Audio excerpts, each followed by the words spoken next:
বাংলা গল্পের শ্রোতা বন্ধুদের জন্য আমি কমলিকা। আমার চ্যানেল গল্পের রংমশালে নিয়ে এসেছি নানা আবেগের আলোয় সাজানো মন ভালো করার কিছুটা সময়। আজকের গল্প বিভূতিভূষণ বন্দ্যোপাধ্যায়ের লেখা মৌরি ফুল। বিভূতিভূষণের গল্পের জগৎ বড়ই বৈচিত্র্যময়। তিনি গল্পলোকের গল্পকথা লিখতেন না, জীবনের অভিজ্ঞতায় সিঞ্চিত তাঁর গল্পের চরিত্ররা।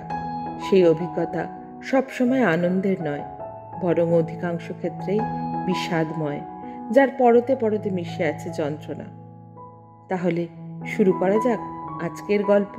আজকের গল্প মৌরি ফুল।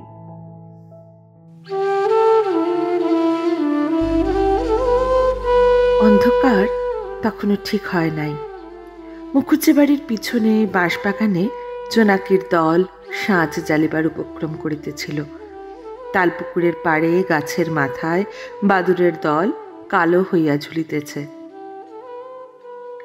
মাঠের ধারে বাঁশবাগানের পিছনটা সূর্যাস্তের শেষ আলোয় উজ্জ্বল। চারিদিক বেশ কবিত্বপূর্ণ হইয়া আসিতেছে। এমন সময় মুখুজ্জেদের অন্দর বাড়ি হইতে এক তুমুল কলরব আর হইচই উঠিল। বৃদ্ধ রামতনু মুখুজ্জে শিবকৃষ্ণ পরমহংসের শিষ্য। তিনি রোজ সন্ধ্যাবেলায় আরতি দিয়া থাকেন। এজন্য প্রায় 1 পোয়া খাঁটি গাওয়া ঘি তাঁর চাই। তিনি নানা উপায়ে এই ঘি সংগ্রহ করিয়া ঘরে রাখিয়া দেন। অন্যদিনের মতো আজও তাকের উপর একটা বাটিতে ঘিটা ছিল। তাঁর পুত্রবধূ সুশীলা সেই বাটি তাকের উপর হইতে পাড়িয়া সেই ঘিটার সমস্তই দিয়া খাবার তৈয়ারি করিয়াছে। রামতনু মুখুজ্জে মহকুমার কোর্টে গিয়েছিলেন ও পাড়ার চৌধুরীদের পক্ষে একটা মোকদ্দমায় সাক্ষ্য দিতে। বিপক্ষের উকিল তাকে জেরার মুখে জিজ্ঞাসা করেন, আপনি গত মে মাসে পাঁচুরায় আর তার ভাইয়ের পাঁচিলের জায়গা নিয়ে মামলায় প্রধান সাক্ষী ছিলেন না? রামতনু মুখুজ্জে বলিয়াছিলেন, হ্যাঁ তিনি ছিলেন। উকিল পুনরায় জেরা করিয়াছিলেন, দুনালির চৌধুরীদের কানসোনার মাঠের দাঙ্গার মোকদ্দমায় আপনি পুলিশের দিকে সাক্ষ্য দিয়েছিলেন না? রামতনু মহাশয়কে ঢোক গিলিয়া স্বীকার করিতে হইয়াছিল যে তিনি দিয়াছিলেন বটে। বিপক্ষের উকিল আবার প্রশ্ন করেন, আচ্ছা এর কিছুদিন পরেই বড় তরফের সত্ত্বের মামলায় আপনি বাদীপক্ষের সাক্ষী ছিলেন কিনা? কবে তিনি এ সাক্ষ্য দিয়েছিলেন মুখুজ্জে মশাই প্রথমটা তাহা মনে করিতে পারেন নাই। তারপর বিপক্ষের উকিলের পুনঃ পুনঃ কড়া প্রশ্নে এবং মুন্সেফ বাবুর ভ্রুকুটি মিশ্রিত দৃষ্টির সম্মুখে হতভাগ্য রামতনুর মনে পড়িয়াছিল যে তিনি এ সাক্ষ্য দিয়েছিলেন বটে এবং এই গত জুলাই মাসে এই কোর্টেই তাহা দিয়া গিয়াছেন। তারপর কোর্টে কি হইয়াছিল, রামতনুর বিপক্ষের উকিল তার উপর কি ব্যঙ্গোক্তি করিয়াছিলেন, রামতনু উকিল আমলায় ভর্তি মুন্সেফ বাবুর এজলাসে হঠাৎ কিরূপে সপুষ্প সর্ষপথ ক্ষেত্রের আবিষ্কার করেন, সে সকল কথা উল্লেখের আর প্রয়োজন নাই। তবে মোটের উপর বলা যায়, রামতনু মুখুজ্জে যখন বাটি আসিয়া পৌঁছলেন তখন তার শরীর ও মনের অবস্থা খুবই খারাপ। কোথায় এই অবস্থায় তিনি ভাবিয়াছিলেন হাত পা ধুইয়া ঠান্ডা হইয়া শ্রী গুরুর উদ্দেশ্যে আহুতি দিয়া অনিত্য বিষয় বিষয়ে জর্জরিত মনকে একটু স্থির করিবেন, না দেখেন যে আহুতির জন্য আলাদা করিয়া তোলা যে ঘিটুকু তাকে ছিল তাহার প্রায় সবটাই একেবারে নষ্ট হইয়াছে। তারপর প্রায় অর্ধ ঘণ্টা ধরিয়া মুখুজ্জে বাড়ির অন্দরমহলে একটা রীতিমতো কবির লড়াই চলতে লাগলো। মুখুজ্জে মহাশয়ের পুত্রবধূ সুশীলা প্রথমে একটু অপ্রতিভ হইলেও সামলাইয়া লইয়া এমন সব কথায় শ্বশুরকে জবাব দিতে লাগিল যাহা একজন 18 বৎসর বয়স্কা তরুণীর মুখে সাজে না। পক্ষান্তরে কোর্টে বিপক্ষের উকিলের অপমানে ও ঘরে আসিয়া পুত্রবধূর নিকট অপমানে ক্ষিপ্ত প্রায় রামতনু মুখুজ্জে পুত্রবধূর পিতৃকুল ও তাহার নিজের পিতৃকুলের তুলনামূলক সমালোচনায় প্রবৃত্ত হইয়া এমন সব দুরূহ পারিভাষিক শব্দের ব্যবহার করিতে লাগিলেন যে বোধহয় বিদ্যাসাগর মহাশয়ের ডুবালের গল্পে উল্লিখিত কুলাদর্শবিদ্যা অধ্যয়ন না করিলে সেসব বোঝা একেবারেই অসম্ভব। এমন সময় মুখুজ্জে মহাশয়ের ছেলে কিশোরী বাড়ি আসিল। তাহার বয়স 25-26 হইবে। বেশি লেখাপড়া না শেখায় সে চৌধুরীদের জমিদারের কাছারিতে 9 টাকা বেতনে মুহুরিগিরি করত। কিশোরীলাল আসিয়া নিজের ঘরে প্রবেশ করে দেখিল ঘরে আলো দেওয়া হয় নাই। অন্ধকারেই জামা কাপড় ছাড়িয়া সে বাহিরে হাত পা ধুইতে গেল। তারপর ঘরে ঢুকিয়া শুনিল ঘুটঘুটে অন্ধকার ঘরে সুশীলা তাহার সম্মুখের বাতাসকে সম্বোধন করিয়া বলিতেছে যে সংসারে থাকিয়া সংসার করা তাহার শক্তিতে কুলাইবে না, অতএব কাল সকালেই যেন গরুর গাড়ি ডাকাইয়া তাহাকে বাপের বাড়ি পাঠাইয়া দেওয়া হয়। কিশোরী সে কথার কোনো বিশেষ জবাব না দিয়া লণ্ঠন জ্বালিয়া বাঁশের লাঠিগাছা ঘরের কোণ হইতে লইয়া বাহির হইয়া গেল। ওপাড়ায় রায়বাড়িতে চণ্ডীমণ্ডপে গ্রামের নিষ্কর্মা যুবকদিগে যাত্রার আখড়াই ও রিহার্সাল চলিত। সেইখানে অনেকক্ষণ কাটাইয়া অনেক রাত্রে বাড়ি ফিরিয়া তাহার নিত্যকর্মের ভিতর চলে। রামতনু মুখুজ্জে মহাশয়ও অনেকক্ষণ বাইরের ঘরে কাটাইলেন। প্রতিবেশী হরিরায় তামাকের খরচ বাঁচাইবার জন্য সকাল সন্ধ্যায় মুখুজ্জে মহাশয়ের চণ্ডীমণ্ডপ আশ্রয় করিতেন। তাহাকে রামতনু জানাইলেন যে তিনি খুব শীঘ্র কাশী যাইতেছেন, কারণ আর এ বয়সে ইত্যাদি। তাহারে বানপ্রস্থ অবলম্বনের আকাঙ্ক্ষার জন্য দায়ী একমাত্র তাহার পুত্রবধূ সুশীলা। সুশীলা সকাল নাই সন্ধ্যা নাই একটা কিছু না কিছু বাধাইয়া থাকতে পারে না। সে অত্যন্ত আনাড়ি, কোনো কাজই গুছাইয়া করিতে পারে না, অথচ দোষ দেখাইতে যাইলে খেপিয়া যায়। তাহার জন্য রামতনু মুখুজ্জের বাড়িতে কাক চিল বসিবার উপায় নেই। শ্বশুর শাশুড়িকে সে হঠাৎ আঁটিয়া উঠিতে পারে না বটে, কিন্তু এই জন্য তাহার চেষ্টায় ত্রুটি দেখা যায় না। অনেক রাত্রে কিশোরী বাড়ি ফিরিয়া আসিল। তাহার ঘরে খাবার ঢাকা দেওয়া আছে এবং স্ত্রী ঘুমাইতেছে। খাবারের ঢাকা খুলিয়া আহারাদি শেষ করিয়া সে শুইতে গিয়া দেখিল স্ত্রী ঘুম জড়ানো চক্ষে বিছানার উপর উঠিয়া বসিয়াছে। স্বামীকে দেখিয়া একটু অপ্রতিভের সুরে বলল, কখন এলে? তা আমায় একটু ডাকলে না কেন? কিশোরী বলিল, আর ডেকে কি হবে, আমার কি আর হাত পা নেই, না নিতে জানি না? হঠাৎ তাহার স্ত্রী রাগিয়া উঠিল, নিতে জানো তো জেনো, কাল থেকে আমার এখানে আর বনবে না। এই যেন হয়েছে আমার শত্রুপুরীর মধ্যে বাস। বাড়ির শুদ্ধ লোক আমার পিছনে এমন করে লেগেছে কেন শুনতে চাই। না হয় বরং। কান্নায় ফুলিয়া সে বালিশের উপর মুখ গুজিল। কিশোরী দেখিল স্ত্রী রাত দুপুরের সময় গায়ে পড়িয়া ঝগড়া করিয়া একটা বিভ্রাট বাঁধাইয়া তোলে বুঝি। এরকম করিয়া আর সংসার করা চলে না। ভাত ঢাকা ছিল, খুলিয়া লইয়া খাইয়াছে। ইহাতেও যদি স্ত্রী চটিয়া যায় তাহা হইলে আর পারা যায় না। কিছু না, ও একটা ছল। ওই সামান্য সূত্র ধরিয়া এখনই সে একটা রাম রাবণের যুদ্ধ বাঁধাইয়া তুলিবে। কিশোরী বলিল, যা খুশি কালকে করো, এখন একটু ঘুমুতে দাও। ঘুমুচ্ছিলে বলেই আর ডাকিনি, এই তো অপরাধ। তা বেশ, কাল থেকে ওঠাবো, চুলের নড়া ধরে ওঠাবো। সুশীলাও কথা বলিল না, মুখও তুলিল না, বালিশে মুখ গজিয়া পড়িয়া রহিল। পরদিন সকালে উঠিয়া রামতনু মুখুজ্জে শুনিলেন চৌধুরীদের খবর পাঠিয়াছে কয়েকটি নূতন সাক্ষী তালিম দিতে হইবে। যাইবার সময় তিনি বলিলেন, ও বৌমা, একটু সকাল সকাল ভাত দিও, কোর্টে যেতে হবে। বেলা 9টার সময় ফিরিয়া আসিয়া দেখিলেন সুশীলা স্নান করিয়া আসিয়া রৌদ্রে কাপড় মেলিয়া দিতেছে। গৃহিণী মোক্ষদা সুন্দরী রান্নাঘরে বসিয়া রাঁধিতেছেন। স্বামীকে দেখিয়াই মোক্ষদা চৌকিদার হাঁকার সুরে বলিতে লাগিলেন, হয় আমি একদিকে বেরিয়ে যাই, না হয় বাপু এর একটা বিহিত করো। সেই সকাল থেকে ঘুরপাক দিয়ে দিয়ে বেড়াচ্ছে। বলছি, ও বৌমা, দুটো ভাত চড়িয়ে দাও। ও গো, যা হয় কিছু একটা রাঁধো, হাতে পায়ে ধরতে কেবল বাকি রেখেছি। কার কথা কে শোনে? এই বেলা দুপুরের সময় রানী এখন এলেন নেই। সুশীলার অখ হইতেই সমান গলায় উত্তর দিল, মাইনে করা দাসী তো নই, আমি যখন পারবো রান্না চড়াবো। সকাল থেকে বসে আছি নাকি? এত খাটুনি সেরে আবার 8টার মধ্যে ভাত দেব? মানুষের শরীর তো আর নয়। যা না চলবে সে রিজ্জে রেঁধে নিক। এই কথার উত্তরে মোক্ষদা খুন্তি হাতে রান্নাঘরের দাওয়ায় আসিয়া নটরাজ শিবের তাণ্ডব নর্তনের একটা আধুনিক সংস্করণ শুরু করিতেই চাইতেছিলেন। একটা ঘটনায় তাহা বন্ধ হইয়া গেল। একটা 10-12 বৎসরের ছেলে, রংটা বড়ই কালো, ম্যালেরিয়ায় শরীর জীর্ণ শীর্ণ, পরনে অতি ময়লা এক গামছা। শীতের দিনে তাহার গায়ে কিছু নাই। হাতে ছোট্ট একটা বাখারির ছড়ি লইয়া বাড়ির মধ্যে ঢুকিল। ছেলেটি পাশের গ্রামের আত্মডালি ঘরামির ছেলে। গত বৎসর তার বাপ মারা গিয়েছে। দুটি ছোট ছোট বোন আর মা ছাড়া তার আর কেউ নাই। অবস্থা খুব খারাপ, সব দিন খাওয়া জোটে না। ছেলেটি পিঠে ছড়ি বাজাইয়া হাপু গাহিয়া মা ও বোন দুটিকে প্রতিপালন করে। সে এই গ্রামের প্রায় সব বাড়িতে আসিত, কিন্তু মুখুজ্জে বাড়িতে আর কখনো আসে নাই। তার একটা কারণেই যে দানশীলতার জন্য রামতনু মুখুজ্জে গ্রামের মধ্যে আদৌ প্রসিদ্ধ ছিলেন না। ছেলেটি উঠোনে দাঁড়াইয়া বগল বাজাইয়া নানা রূপ সুর করিয়া উচ্চ ঈশ্বরে হাপু গাইতে লাগিল। সঙ্গে সঙ্গে পিঠে জোর করিয়া লাঠির বাড়ি মারিতে লাগিল। তিনটি নেহাত গোবেচারি সাক্ষীর তালিম দিতে অনেক ধস্তাধস্তি করিয়া রামতনুর মেজাজ ভালো ছিল না।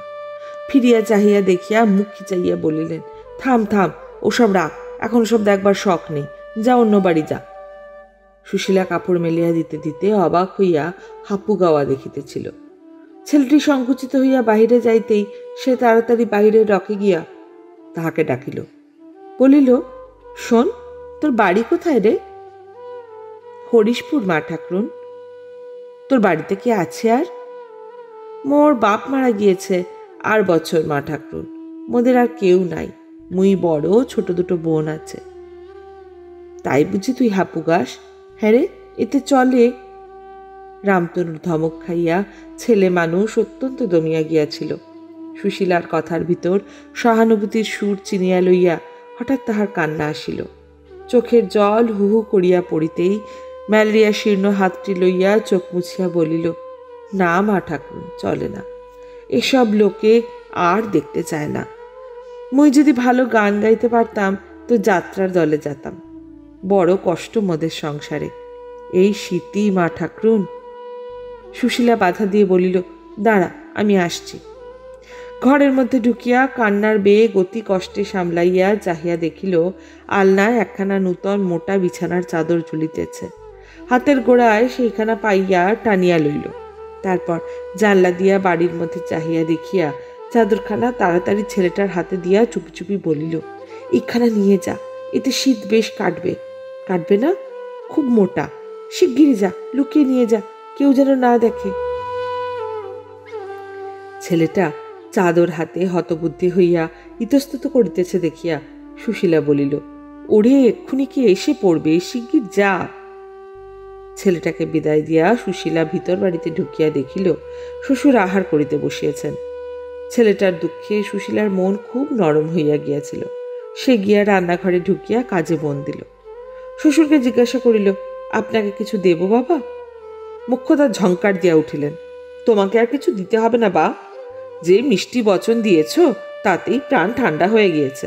নাও, এখন পারো তো এদিকে এসো একবার, হাঁড়িটা দেখো, নয়তো বলো নিজে মরি বাঁচিয়ে একরকম করে সাঙ্গ করে তুলি। রামতনু কোনো কথা বলিলেন না, আপন মনে খাইয়া উঠিয়া চলিয়া গেলেন। এই সব ব্যাপারেই সুশীলা অত্যন্ত চটিয়া যাইত। রামতনু পুত্রবধূর নিকট কোনো জিনিস চাহিয়া খাইলে তাহার রাগ গুলিয়া জল হইয়া যাইত, কিন্তু লোকে তাহাকে জব্দ করিতেছে বা অপমান করিবার ফন্দি খুঁজিতেছে ভাবিলে তাহার আর কাণ্ডজ্ঞান থাকিত না। সেও কোমর বাঁধিয়া রণে আগুয়ান হইত। সেই বা ছাড়িবে কেন? মাস দুই পর, ফাল্গুন মাসের মাঝামাঝি, কিন্তু বেশ গরম পড়িতেছে। কিশোরী অনেক রাত্রে বাড়ি ফিরিয়াছে। বাড়িতে যে যাহার ঘরে ঘুমাইতেছে, সে নিজের ঘরে ঢুকিয়া দেখিল সুশীলা ঘরের মেঝে বসিয়া একখানা চিঠি লিখিতেছে।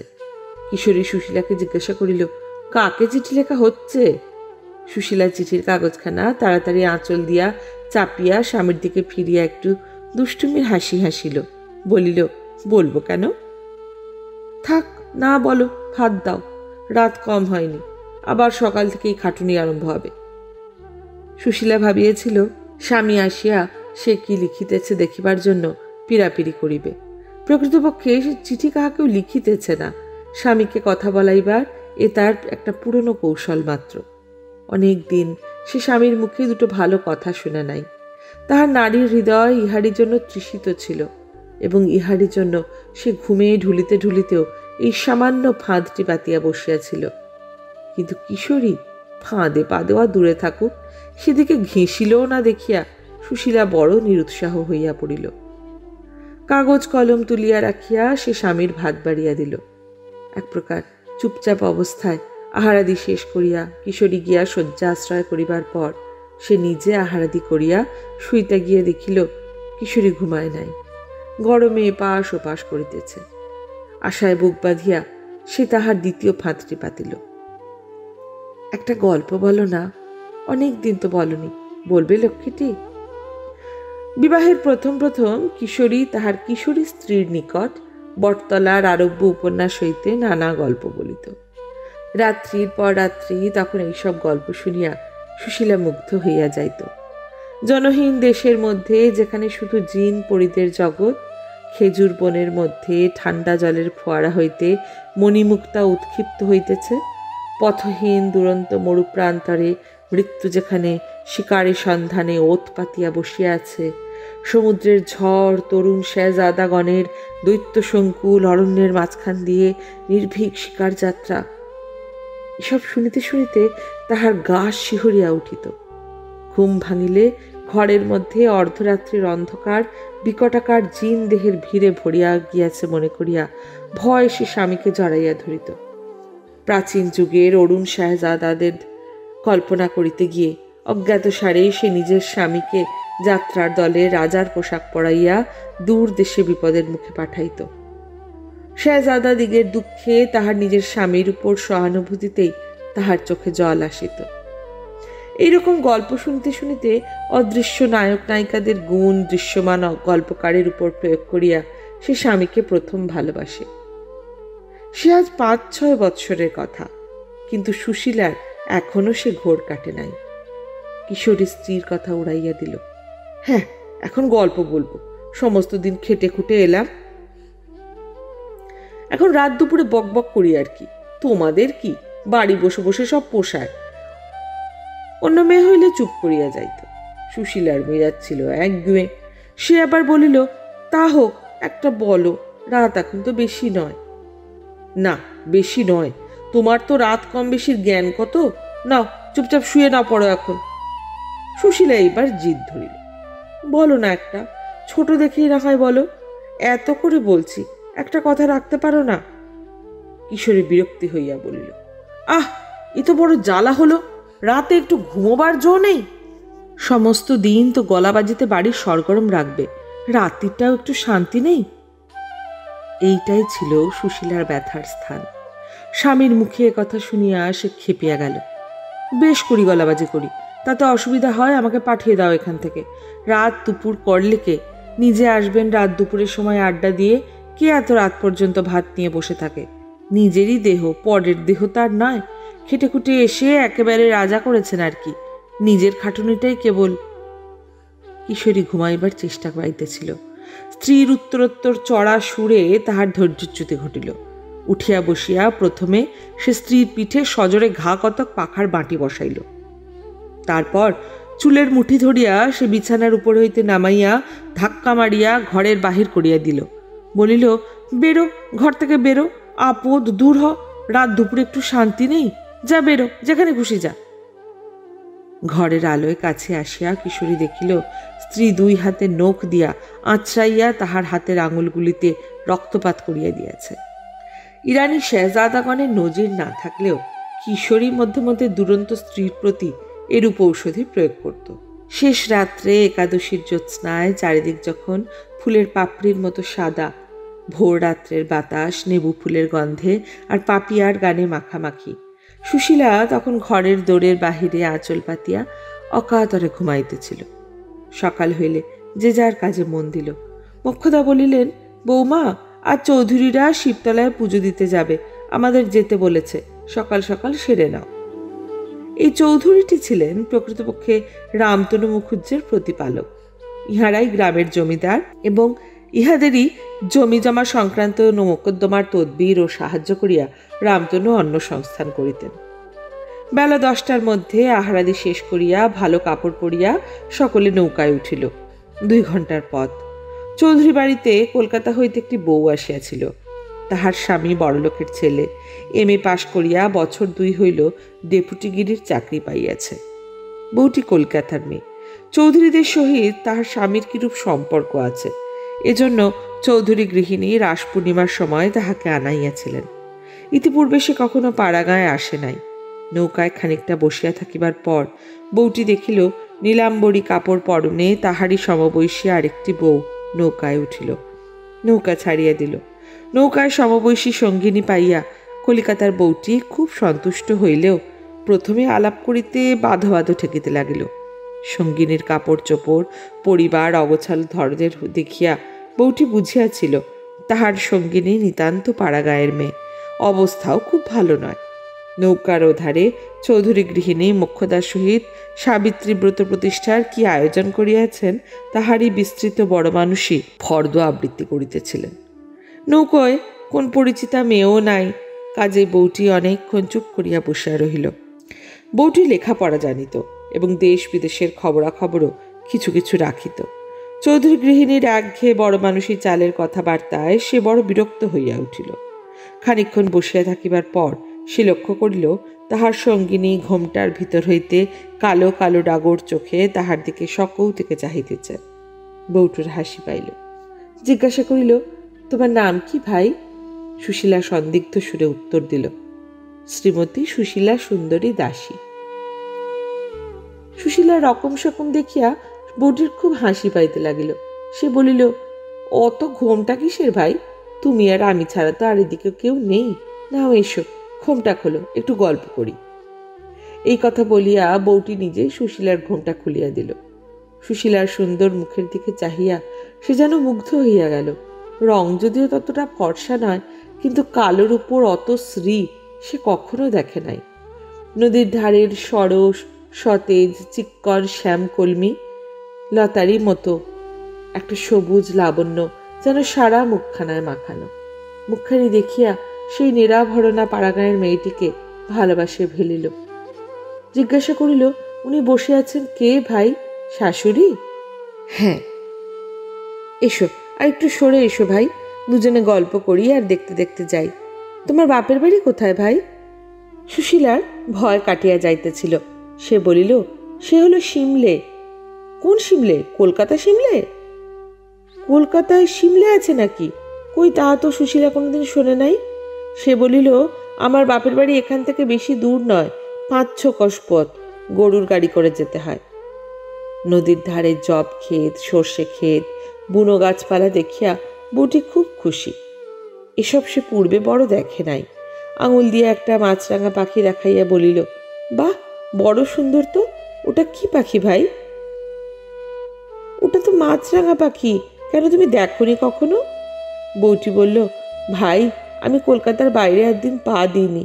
খুব ছেলেবেলায় একবার বাবার সঙ্গে চন্দননগরে বাগান বাড়িতে যাবার কথা মনে আছে। তারপর এই আসছি। তুমি আমায় একটু দেখিয়ে নিয়ে চলো। ওটা কিসের ক্ষেত ভাই? সুশীলা দেখিল তাহার সঙ্গিনী আঙুল দিয়া নদীর ধারের একটা মৌরির ক্ষেত দেখাইতেছে। প্রথমটায় সে সঙ্গিনীর চোখে চোখ ঝলসানো রং, অদৃষ্টপূর্ব দামি সিল্কের শাড়ি, ব্লাউজ এবং চিকচিকে নেকলেসের বাহার দেখিয়া যে ভয় অনুভব করিতেছিল, তাহার অজ্ঞতা দেখিয়া সুশীলার সেই ভয় কাটিয়া অজ্ঞ সঙ্গিনীর উপর একটু স্নেহ আসিল। কলিকাতায় মাছরাঙা পাখি, মৌরি ক্ষেত, এসব সামান্য জিনিসই নাই নাকি? সুশীলা হাসিয়া বলিল, তুমি ফুলের গন্ধ থেকে বুঝতে পারো না ভাই, ও তো মৌরির ক্ষেত। কেন, আমাদের বাপের বাড়ির গায়ে কত মৌরির ক্ষেত আছে। মৌরির শাক কখনো খাওনি? কলকাতায় নেই বুঝি?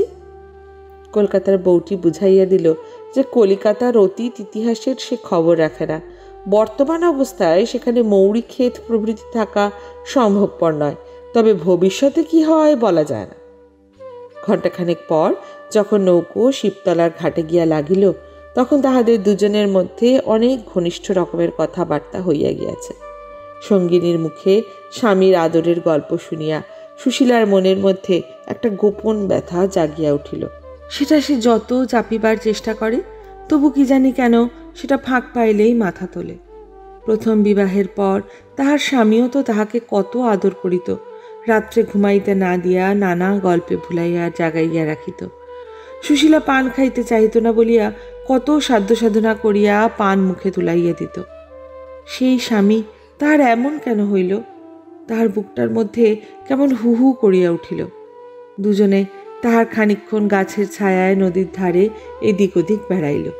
কি সুন্দর দেখায় চারদিক, নীল আকাশ সবুজ মাঠের উপর কেমন উপর হইয়া আছে। ও মা, পানকৌড়ির ঝাঁক চকের উপর বসিয়া কেমন ঝিমায়। কলিকাতার বউটি বলিল, এসো ভাই, আমরা একটা কিছু পাতাই, কেমন? সুশীলা খুশি হইয়া বলিল, খুব ভালো ভাই, কি পাতাবো বলো? এক কাজ করি, এসো, আস্তে আস্তে নদীর ধারে যে মৌরি ফুল দেখে এলাম, এসো আমরা দুজনে পাতাই, কেমন? সুশীলা আহ্লাদের সঙ্গে এই প্রস্তাবে সম্মতি দিল। নদী হইতে অঞ্জলি করিয়া জল তুলিয়া তাহারা মৌরি ফুল পাতাইল। এমন সময় মোক্ষদা ডাকিলেন, বৌমারা, এদিকে এসো। তাহারা গিয়ে দেখিল গাছতলায় অনেক লোক। সেদিন পূজা দিতে অনেক লোক আসিয়াছিল। প্রকাণ্ড বটগাছ, তাহার তলায় ভাঙা ইটের মন্দির।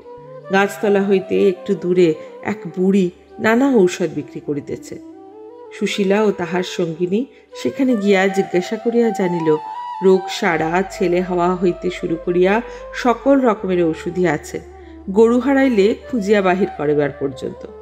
মেয়েরা সেখানে ভিড় করিয়া দাঁড়াইয়া ঔষধ কিনিতেছে। সুশীলার সঙ্গিনী হাসিয়া তাহার হাত ধরিয়া টানিয়া তাহাকে সেখান হইতে মন্দিরের দিকে লইয়া চলিল। বলিল, চলো মৌরি ফুল, দেখি গে কেমন পুজো হচ্ছে। একটুখানি মন্দিরে দাঁড়িয়া সুশীলা একটা ছুতায় সেখান হইতে বাহির হইয়া আসিয়া ঔষধ বেচা বুড়ির নিকট দাঁড়াইল। সেখানে তখন কেহ ছিল না। বুড়ি বলিল, কি চাই? সুশীলার মুখ লজ্জায় আরক্ত হইয়া উঠিল। বুড়ি বলিল, আর বলতে হবে না মা ঠাকুর, তা তোমার তো এখনো ছেলেপিলে হবার বয়স যায়নি, ও বয়সে অনেকের। সুশীলা সলজ্জভাবে বলিল, তা নয়। বুড়ি বলিল, এবার বুঝলাম মা ঠাকুর, তা যদি হয় তাহলে তোমার স্বামীর বারমুখো টান আছে। একটা ওষুধ দিয়ে নিয়ে যাও, 1 মাসের মধ্যে সব ঠিক হয়ে যাবে। ওরকম সব ঠিক হয়ে যাবে। ওরকম কত হয় মা ঠাকুর? বুড়ি একটা শিকড় তুলিয়া বলিল, এই নাও, বেটে খাইয়ে দিও, যেন কেউ টের না পায়। টের পেলে আর ফল হবে না, 8 আনা লাগবে। স্বামীর বারমুখো টান আছে, এ কথা শুনিয়া সুশীলা খুব দমিয়া গেল। তাহার আঁচলে একটা আধুলি বাঁধা ছিল। আজকালকার দিনে জিনিসটা আশটা কিনিবার জন্য সেইহা বাড়ি হইতে শাশুড়িকে লুকাইয়া আনিয়াছিল। বাড়ির বার হওয়া তো বড় ঘটে না, কাজেই এইটা তাহার পক্ষে একটা উৎসবের দিন। আধুলিটি শাশুড়িকে লুকাইয়া আনিবার কারণ মোক্ষদা ঠাকুরন জানতে পারিলে ইহা এতক্ষণে তাহার আঁচলে থাকিত না। সুশীলা আঁচল হইতে আধুলিটা খুলিয়া বুড়িকে দিল এবং খাওয়াইবার প্রণালী জানিয়া লইয়া শিকড়টি কাপড়ের মধ্যে গোপনে বাঁধিয়া লইল। পুজো দেওয়া সাঙ্গ হইয়া গেল। সকলে আবার আসিয়া নৌকায় উঠিল। গ্রামের ঘাটের কাছাকাছি আসিলে সুশীলা বলিল, ভাই, তুমি দিন কতক আছো তো? না ভাই, আমি কাল কি পরশু চলে যাব। তাহলেও তোমায় ভুলব না। মৌরি ফুল, তোমার মুখখানি আমার মনে থাকবে ভাই। চিঠিপত্র দেবে তো? এবার পাড়াগাঁয়ে এসে তোমায় কুড়িয়ে পেলাম, তোমায় কখনো ভুলব না। সুশীলার চোখে জল আসিল। এত মিষ্টি কথা তাহাকে কে বলে?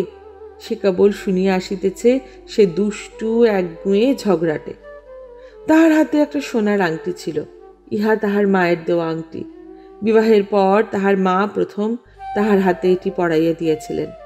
সেটি হাত হইতে খুলিয়া সে সঙ্গিনীর হাত ধরিয়া বলিল, দেখো ভাই, তোমার আঙুল, তুমি হলে মৌরি ফুল, তোমায় খাওয়াবার কথা, কাপড় দেওয়ার কথা। এই আংটিটা আমার মায়ের দেওয়া, তোমায় দিলাম। তবু এটা দেখে তুমি গরিব মৌরি ফুলকে ভুলে যাবে না। সুশীলা আংটিটা সঙ্গিনীর হাতে পরাইয়া দিতে গেল। বউটি চট করিয়া হাতটা নিয়া লইয়া বলিল, দূর পাগল, না ভাই, এ রাখো, তোমার মায়ের দেওয়া আংটি, এ কেন আমায় দিতে যাবে? না ভাই। সুশীলা জোর করিতে গেল, হোক ভাই, দেখো, মায়ের দেওয়া বলেই। বউটি বলিল, দূর, না ভাই, ওসব রাখো। সে বরং। সুশীলা খুব হতাশ হইল। মুখটি তাহার অন্ধকার হইয়া গেল। সে চুপ করিয়া বসিয়া রহিল। গ্রামের ঘাটে নৌকা লাগিল। বউটি সুশীলার হাত ধরিয়া বলিল, পায়ে পড়ি ভাই মৌরি ফুল, রাগ করো না। আচ্ছা, কেন তুমি শুধু শুধু মায়ের দেওয়া আংটি আমায় দিতে যাবে ভাই? আচ্ছা, তুমি যদি দিতেই চাও, এই পুজোর সময় আসবো, অন্য কিছু বরং দিও একদিন, না হয় খাইও। আংটি কেন দেবে ভাই? আর আমায় ভুলবে না তো ভাই? সুশীলা ব্যগ্রভাবে বলিল, তোমায় ভুলবো না ভাই মৌরি ফুল, কক্ষনো না। তুমি কোন জন্মে যে আমার মায়ের পেটের বোন ছিলে ভাই মৌরিফুল? তাহার পরে সে একটু আনাড়ি ধরনের হাসিয়া উঠিল। হি হি, কেমন সুন্দর কথাটি! মৌরিফুল, মৌরিফুল, মৌরিফুল, তুমি যে হলে গিয়ে আমার নদীর ধারের মৌরিফুল, তোমায় কি ভুলিতে পারি? কথা শেষ না করিয়াই সে দুই হাতেই সঙ্গিনীর গলা জড়াইয়া ধরিল। সঙ্গে সঙ্গে তাহার কালো চোখ দুটি জলে ভরিয়া গেল। কলিকাতার বউ এই অদ্ভুত প্রকৃতির সঙ্গিনীর অশ্রুপ্লাবিত সুন্দর মুখখানা বারবার সস্নেহ চুম্বন করিল। তারপর দুইজনেই চোখের জলে ঝাপসা দৃষ্টি লইয়া দুজনের কাছে বিদায় লইল। দিন কত কাটিয়া গেল। কিশোরী বাটি নাই, কি একটা কাজে অন্য গ্রামে গিয়াছে, ফিরিতে দু একদিন দেরি হইবে। মুখ্যদা সকালে উঠিয়া জমিদার গৃহিণীর আহ্বানে তাহার সাবিত্রী ব্রত প্রতিষ্ঠার আয়োজনে সাহায্য করিতে চৌধুরী বাড়ি চলিয়া গেলেন। যাইবার সময় বলিয়া গেলেন, বৌমা, আমার ফেরবার কোনো ঠিক নেই, রান্নাবান্না করে রেখো, আমি আজ আর কিছু দেখতে পারবো না, চৌধুরী বাড়ির কাজ কখন মেটে বলা যায় না। এই কথা মোক্ষদা না বলিলেও চলিত, কারণ ভোরে উঠিয়া বাসন মাজা, জল তোলা হইতে আরম্ভ করিয়া এই সংসারের সমস্ত কাজের ভারী ছিল সুশীলার উপর। এই সংসারে কিশোরীর বিবাহের পর কোনো কোনো দিন ঝি চাকর প্রবেশ করে নাই, যদিও পূর্বে বাড়িতে বরাবরই একজন করিয়া ঝি থাকিত। সুশীলার খাটুনিতে কোনো ক্লান্তি ছিল না, খাটিবার ক্ষমতা তাহার যথেষ্ট ছিল। যখন মেজাজ ভালো থাকিত তখন সমস্ত দিন নীরবে ভূতের মতো খাটিয়াও সে বিরক্ত হইত না। শাশুড়ি চলিয়া গেলে অন্যান্য কাজকর্ম সারিয়া সুশীলা রান্নাঘরে গিয়ে দেখিল একখানিও কাঠ নাই। কাঠ অনেক দিনই ফুরিয়া গিয়েছে, একথা সুশীলা বহুবার শ্বশুরকে জানাইয়াছে। রামতনু মধ্যে মধ্যে মজুর ডাকাইয়া কাঠ কাটাইয়া লইতেন। এবার কিন্তু অনেক দিন হইল তিনি আর এদিকে দৃষ্টি দেন নাই।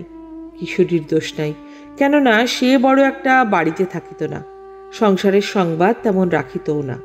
আসল কথা হইতেছে এই যে রান্নাঘরের পিছনে খিড়কির বাইরে অনেক শুকনা বাঁশ ও ডালপালা পড়িয়া আছে। সুশীলা রান্না চড়ানোর পূর্বে বা রান্না করিতে করিতে প্রয়োজন মতো এগুলি দা দিয়া কাটিয়া লইয়া কাজ চালাইত।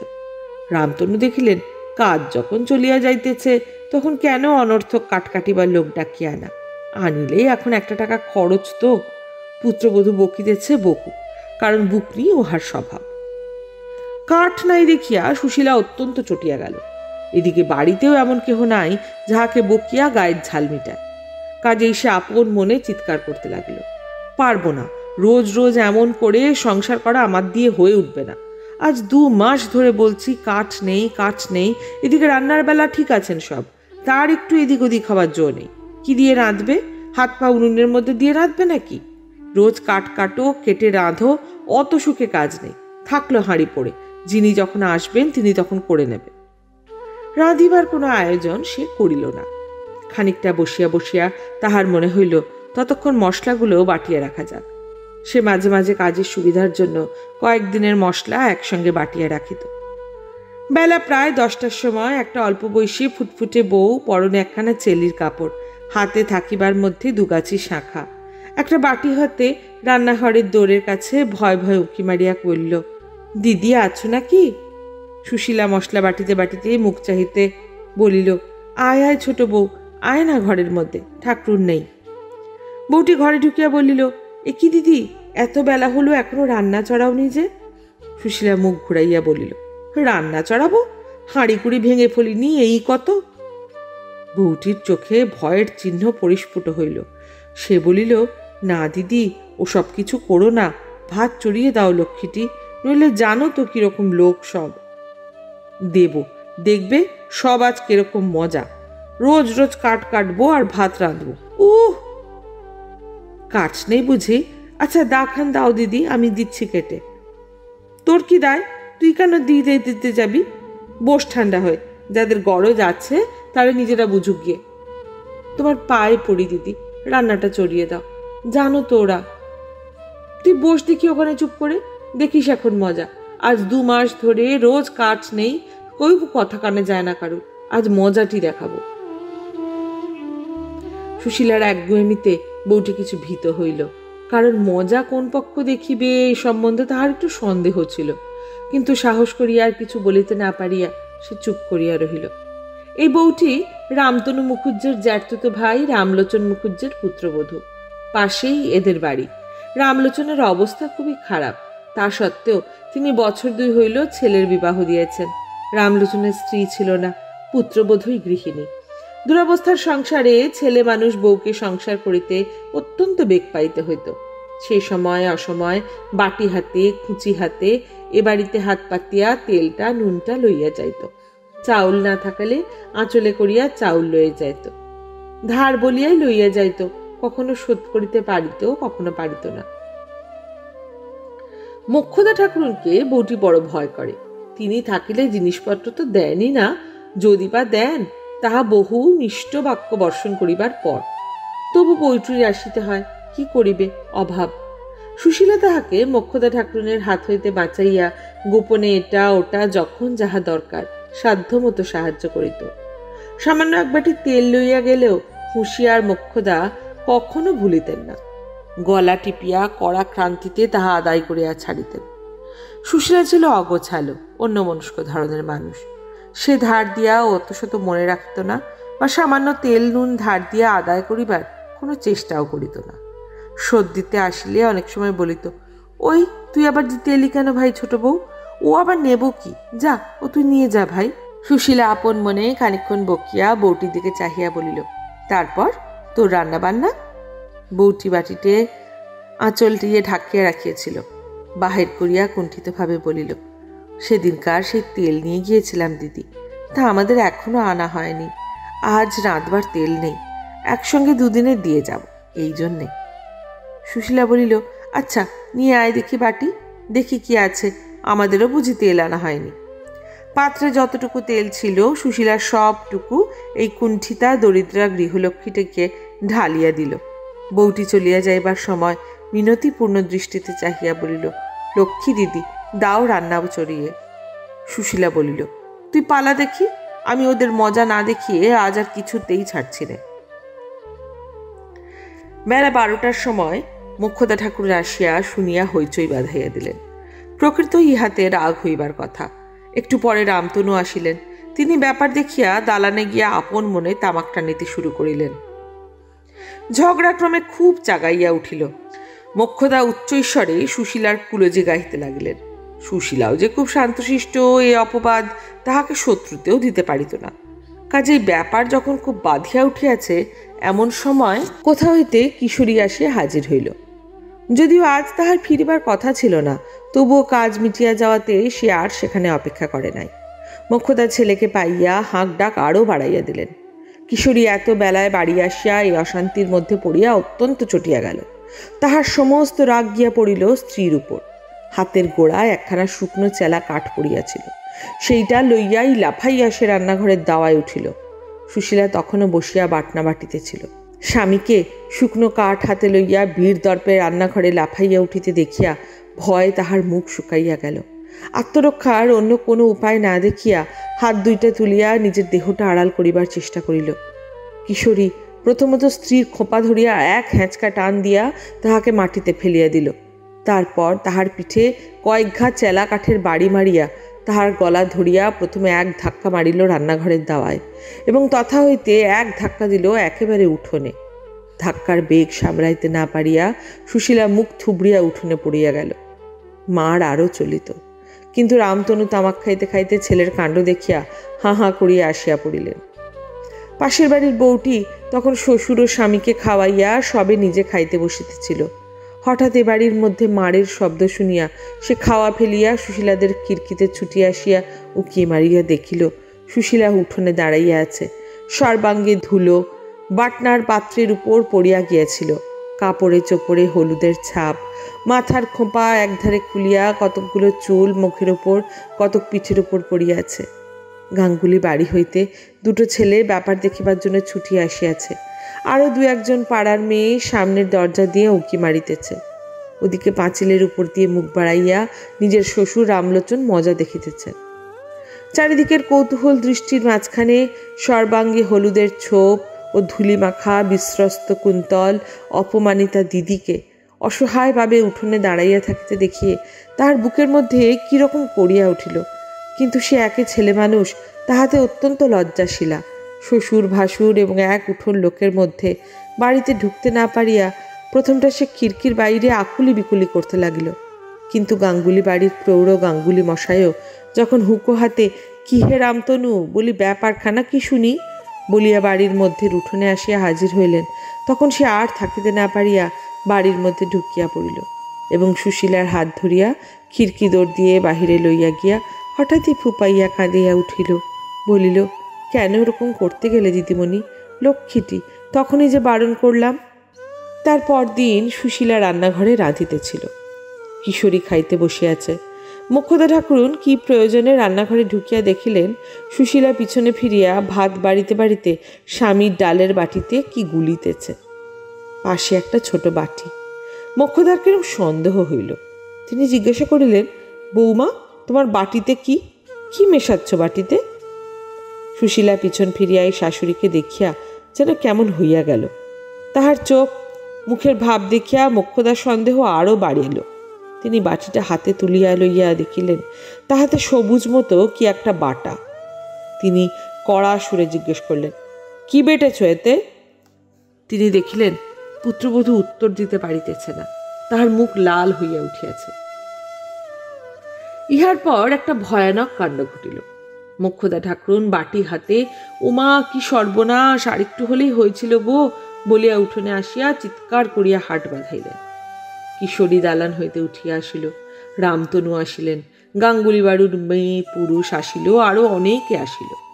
মোক্ষদা সকলের সামনে সেই বাটিটা দেখাইয়া বলিতে লাগিলেন, দেখো তোমরা সকলে, তোমরা ভাবো শাশুড়ি মাগি বড় দুষ্টু, নিজের চোখে দেখে নাও ব্যাপার। কি সর্বনাশ হয়ে যেত এখনই যদি আমি না দেখতাম। দোহাই বাবা তারকনাথ, কি ঠেকানি আজ ঠেকিয়েছ। এক উঠান লোক সকলেই শুনিল রামতনুর দুরন্ত পুত্রবধূ স্বামীর ভাতে বিষ নাকি মিশাইয়া খাওয়াইতে গিয়ে ধরা পড়িয়াছে। কেউ অবাক হইয়া গেল, কেউ মুচকি হাসিয়া বলিল, ওসব আমরা অনেক কাল জানি, আমরা রীত দেখলেই মানুষ চিনি, তবে পাড়ার মধ্যে বলে এতদিন। কে একজন বলিল, জিনিসটা কি তা দেখা হয়েছে? মোক্ষদা ঠাকুরুনের গালবাদ্যের রবে সে কথা চাপা পড়িয়া গেল। গাঙ্গুলি মহাশয় রামতনুকে বলিলেন, গুরু রক্ষা করেছেন, এখন যত শিগগির বিদায় করতে পারো তার চেষ্টা করো। শাস্ত্রে বলে দুষ্টা ভার্যে, আর একদিনও এখানে রেখো না। সমস্ত দিন পরামর্শ চলিল। সন্ধ্যার সময় ঠিক হইল কাল সকালেই গাড়ি ডাকিয়া আপদ বিদায় করা হইবে, আর একদিনও এখানে না। কি জানি কখন কি বিপদ ঘটাইবে। বিশেষত পাড়ার মধ্যে এরকম দজ্জাল বউ থাকিলে পাড়ার অন্য বৌঝিও দেখা দেখি ওই রকমই হইয়া উঠিবে। সেদিন রাত্রে সুশীলাকে অন্য এক ঘরে শুইতে দেওয়া হইল। ইহা মোক্ষদা ঠাকুরের বন্দোবস্ত। কাল সকালেই যখন যেখানকার আপদ সেখানে বিদায় করিয়া দেওয়া হইবে, তখন আর তাহার সঙ্গে সম্পর্ক কিসে। রাত্রে শুইয়া শুইয়া কত রাত পর্যন্ত তাহার ঘুম আসিল না। ঘরের জানালা সব খোলা, বাহিরের জ্যোৎস্না ঘরে আসিয়া পড়িয়াছিল। তাহার মনে কাল ও আজ এই 2 দিন অত্যন্ত কষ্ট হইয়াছে। সে স্বভাবত নির্বোধ, লাঞ্ছনা ভোগের অপমান সে ইহার পূর্বে কখনো তেমন করিয়া অনুভব করে নাই, যদিও মারধর ইহার পূর্বে বহুবার খাইয়াছে।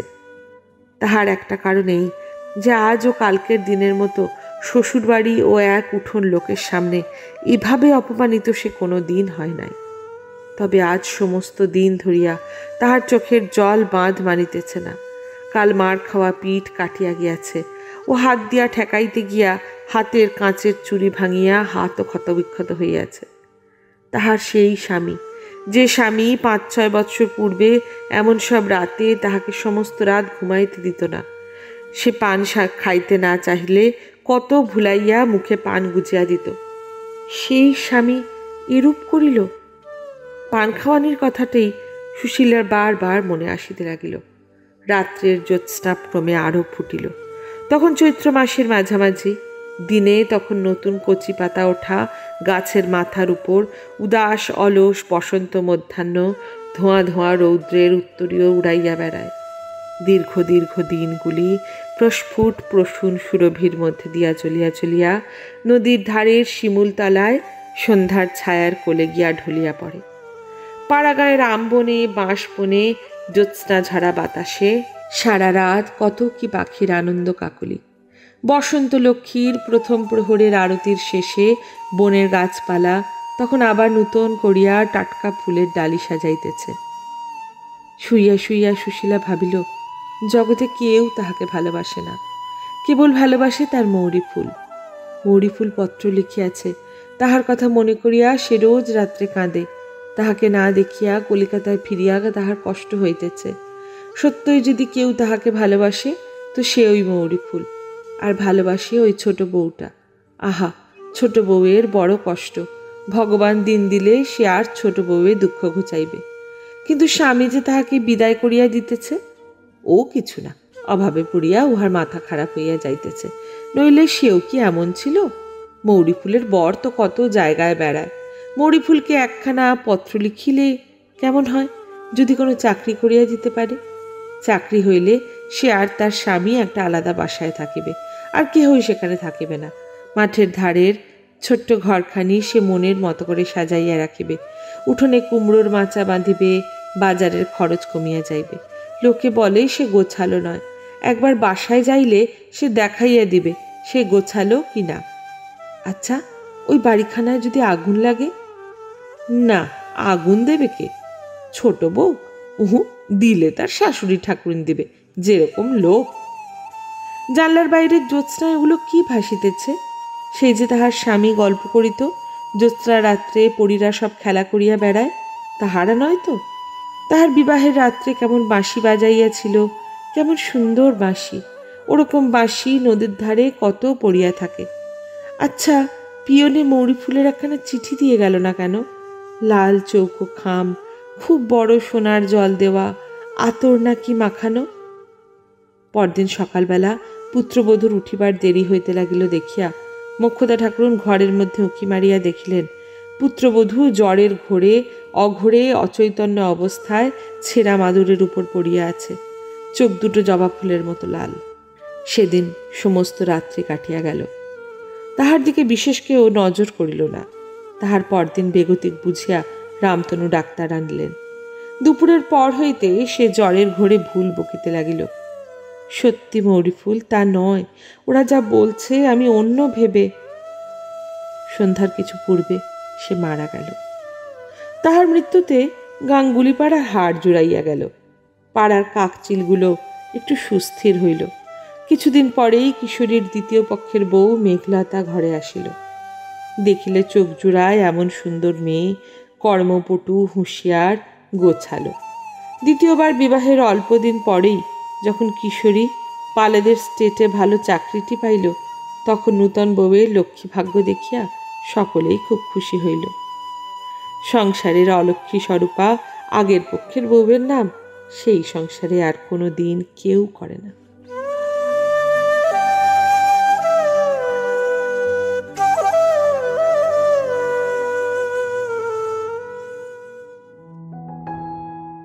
আপনারা শুনছিলেন আজকের গল্প মৌরি ফুল। কেমন লাগলো আপনাদের? জানার অপেক্ষায় থাকবো আমি। ভালো লাগলে লাইক করে চ্যানেলটা সাবস্ক্রাইব করে নেবেন। আমি খুব তাড়াতাড়ি ফিরে আসবো আরেকটা নতুন গল্প নিয়ে। ভালো থাকবেন।